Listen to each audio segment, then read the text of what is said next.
தமிழன் யாருக்கும் தாழாமல் யாரையும் தாழ்த்தாமல் தன்மானமிக்க வாழ்வு வாழ வேண்டும் என்பதுதான் திராவிட முன்னேற்ற கழகத்தின் லட்சியம். திராவிட இயக்கத்தின் சித்தாந்தத்தை முன்னே நிறுத்திவிட்டு பின்னால் அணிவகுக்கிறவர் நம்முடைய தலைவர் அவர்கள். அதனால்தான் இந்த அரசாங்கத்திற்கே திராவிட மாடல் அரசு என்று பெயர் வைத்தார். இந்த தங்க தலைவர் தளபதி அவர்கள் மக்களை பார்த்து உங்கள் கனவை சொல்லுங்கள் அப்படின்னு கேட்டார். உலகத்தில் எந்த முதலமைச்சர் இருந்தார் இவ்வளவு துணிச்சலா கேட்க முடியும்?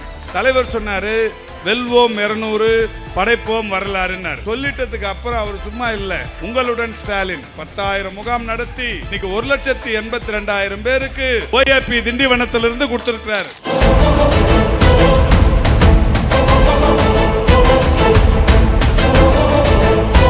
வேற்றுமையில் ஒற்றுமையாக வாழ்ந்து கொண்டிருக்கின்றோம்.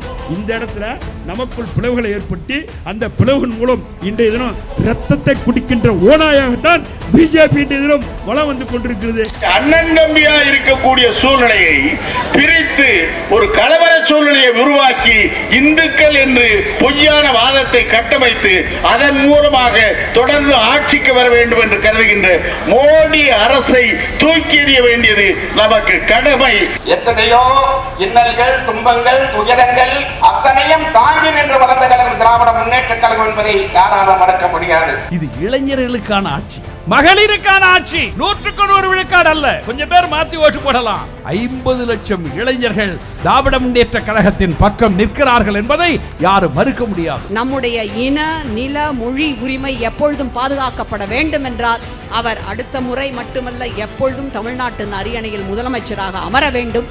அவரை அமர வைப்போம் என்கின்ற உறுதியோடு தமிழ்நாடு என்றைக்கும் தலை குனியாது.